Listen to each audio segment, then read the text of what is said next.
ആവശ്യത്തിലധികം കാറ്റ് നിറഞ്ഞ ഒരു ബലൂണ്. അതിൻ്റെ അവസ്ഥ എന്തായിരിക്കും?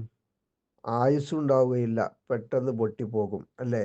ഇതുപോലെയാണ് വേണ്ട അളവിൽ മാത്രമേ എല്ലാ കാര്യങ്ങളും ഉണ്ടാകാവൂ. അത് സമ്പത്തായാലും അങ്ങനെ തന്നെ, സമ്മർദ്ദമായാലും. സന്തുലനാവസ്ഥയാണ് നമുക്ക് വേണ്ടത്. ധാരാളിത്തമല്ല, ദാരിദ്ര്യവുമല്ല. എന്ന് കരുതി അളന്ന് തിട്ടപ്പെടുത്തി അരിച്ചെടുത്ത് ഗുണമേന്മ നോക്കി എല്ലാ കാര്യങ്ങളും മുന്നോട്ട് കൊണ്ടുപോകാൻ സാധിക്കുമോ? അതുമില്ല. പിന്നെ മൊത്തത്തിൽ ഒരു സന്തുലനാവസ്ഥ ഉണ്ടാവണമെന്ന് മാത്രം. ഓരോ സംഗതിയും അനുയോജ്യമായ സമയത്ത് ഉചിതമായ രീതിയിൽ പ്രവർത്തിക്കാൻ, പ്രതികരിക്കാൻ ഉള്ള ശേഷി ഉണ്ടാവലാണ് ബുദ്ധി എന്ന് പറയുന്നത്. അത് സാഹചര്യങ്ങളുടെയും വഴിപോക്കരുടെയും മുന്നിൽ ഒരിക്കലും പണയം വെച്ച് കൊടുക്കരുത്. പൂർത്തിയാകാത്ത ഒന്നിനെക്കുറിച്ചും പൂർണ്ണമായ വിലയിരുത്തൽ നടത്താൻ പറ്റുകയില്ല.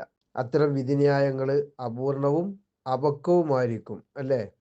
ചിലർ പറയാറുണ്ട് ദുരനുഭവങ്ങൾ എന്ന്. എന്നാൽ ദുരനുഭവങ്ങൾ എന്നൊന്നില്ല എന്നാണ്.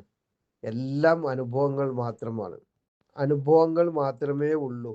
അനുഭവങ്ങളോടുള്ള മനോഭാവമാണ് അവയെ നല്ലതും ചീത്തയും ആക്കുന്നത്. മുറിഞ്ഞു മാറിയ എല്ലാം മുറി കൂടുമെന്ന് കരുതാനാവില്ല. പക്ഷെ ഒന്നുണ്ടാവണം. എന്താണത്? മുറിവ് ഉണങ്ങണം. ഉണങ്ങിയ മുറിവുകൾക്ക് മാത്രം സമ്മാനിക്കാവുന്ന ചില സുന്ദര നിമിഷങ്ങൾ ജീവിതത്തിൽ ഉണ്ടാവുക തന്നെ ചെയ്യും. ചിലരൊക്കെ ജീവിതം അവസാനിപ്പിക്കുന്നത് കാണാം. അതിന്റെ കാരണം എന്താണ്?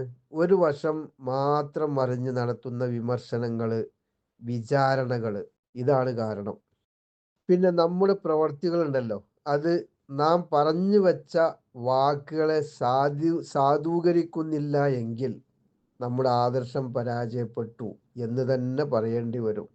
വീട്ടിലെ നമ്മുടെ ചെറിയ മക്കളെ കുറിച്ച് പറയുകയാണ് എങ്കിൽ അവർ ഏതുപോലെയാണെന്ന് അറിയുമോ?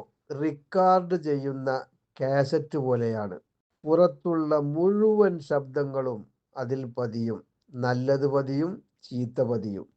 വീട്ടിൽ നിന്ന്, നാട്ടിൽ നിന്ന് കാണുന്നത്, കേൾക്കുന്നത് എല്ലാം മക്കളിൽ പതിയുകയാണ്.